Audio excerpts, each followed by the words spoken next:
पीले दांत वाली बहू। रंजना कभी ब्रश नहीं करती थी।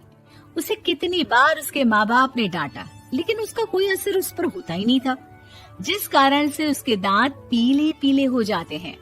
शादी के बाद। अरे बहू, वैसे तो तुझ में कोई कमी नहीं है, पर तेरे दांत इतने पीले कैसे हैं बेटा? कैसे मतलब? कोई सर्जरी थोड़ी ना कराइए।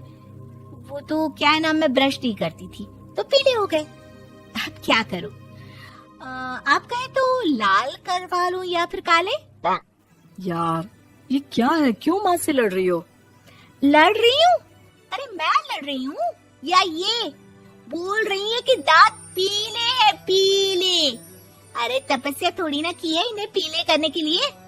बकायदा ब्रश नहीं किया है 20 साल तक, तब जाकर। छी, कैसी बात कर रही हो? ये उस वक्त तो पीले नहीं थे जब हम लोग तुम्हें देखने आए थे। अरे तब साफ करवा लिया होगा डेंटिस्ट के पास जाकर।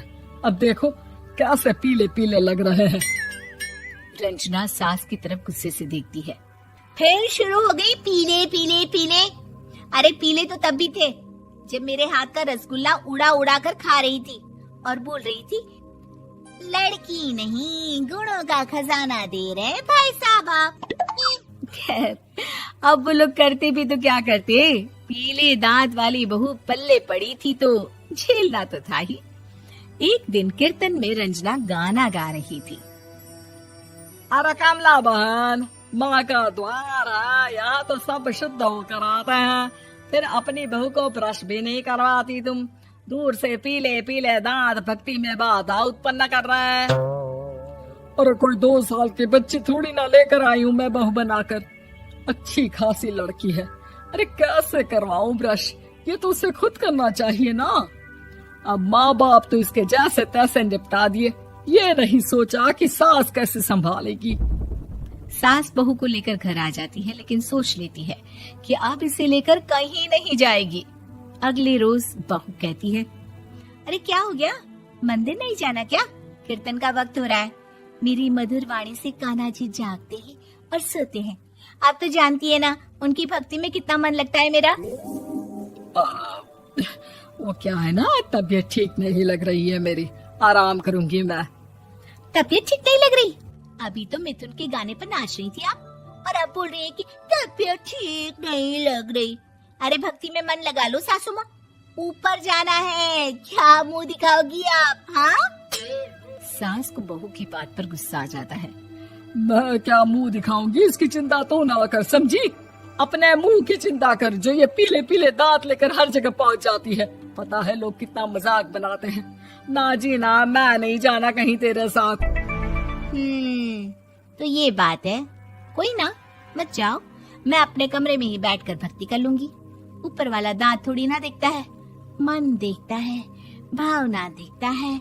और अरे बस बस, तू सब कुछ दिखा, बस ये सफेद चमकदार दांत ना दिखाना किसी को, है? जा यहाँ से। बहू को सास की बात का कोई फर्क नहीं पड़ता, वो तो जैसी थी वैसी ही रह जाती है। सुबह नहाकर किचन में खाना बनाना, फिर खाना खाना, कीर्तन भजन करना और सो जाना। एक दिन, माँ जी मैं सहेली के घर जा रही हूँ, शाम को लेट आऊंगी। हाँ हाँ तो जाना, मैंने कौन सा तेरी आरती करनी है घर पर बैठकर। रंजना सहेली के घर जाती है, जहाँ वो पार्टी में जाने की तैयारी कर रही होती है। अरे शिखा, कहाँ जाने की तैयारी कर रही है? मैं गलत वक्त पर आ गई क्या? अरे नहीं यार, उल्टा सही वक्त पर आई है। मैंने ये साड़ी और ज्वेलरी निकाली है यार, शाम को इनके ऑफिस की एक पार्टी में जाना है। बताना कैसा लग रहा है ये सब? नहीं यार, इस ड्रेस के साथ तो वो वाली ज्वेलरी अच्छी लगेगी। हाँ हाँ सही बोल रही है, मैंने ध्यान ही नहीं दिया। वैसे तो हमेशा से मस्त फैशन सेंस रखती है। तो बड़ा जाती होगी ना पति के साथ पार्टी में। रंजना कुछ नहीं बोलती, बस सोचती है कि यार काश ये बात सही हो जाती, पर मैं क्यों नहीं जाती पार्टी में? क्या इन लोगों की कोई पार्टी होती नहीं होगी? रंजना घर आती है और रात में पति से सवाल करती है, एक बात बताइए, आप मुझे किसी पार्टी में क्यों नहीं ले जाते? क्या आपके यहाँ ऑफिस में पार्टी नहीं होती? पति बेचारा क्या कहता कि दांत पीले हैं तुम्हारे इसलिए।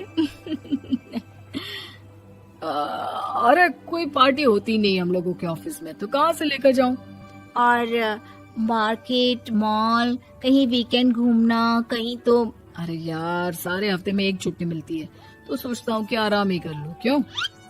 रंजना मन मार के रह जाती है। पहले कभी सास के साथ मंदिर जाया करती थी, लेकिन वो भी सास ने ले जाना बंद कर दिया। घर बैठी बैठी रंजना बोर हो जाती है। तभी उसे आइडिया आता है और वो मायके जाने का सोचती है। सासू माँ, 2 दिनों के लिए मम्मी के घर जा रही हूँ। अच्छा अच्छा ठीक है, आराम से जा।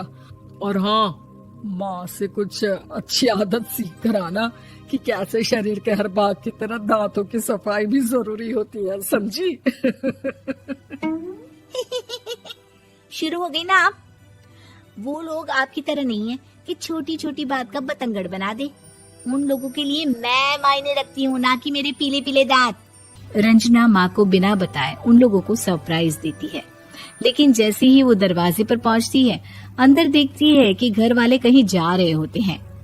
अब माँ, काश रंजना दीदी के दांतों वाली प्रॉब्लम नहीं होती, तो वो भी हम लोगों के साथ चलती ना बुआ जी की बेटी की शादी में।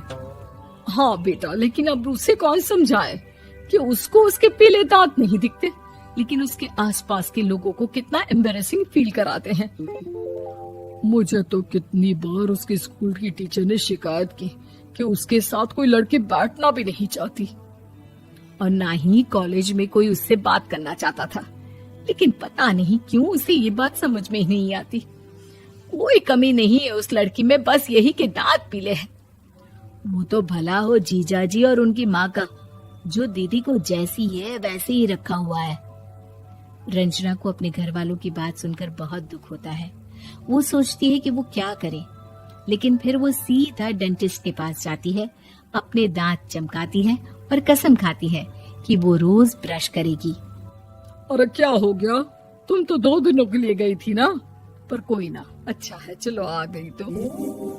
रंजना सास के सामने आकर खड़ी हो जाती है और पूरी स्माइल करती है, उसके चमकदार दांतों को दिखाती हुई। हैं? चले मंदिर। माँ, मुझे माफ कर दीजिए, मैंने आप लोगों को बहुत एम्बैरेसिंग फील करवाया। मैं आज से रोज ब्रश करूंगी।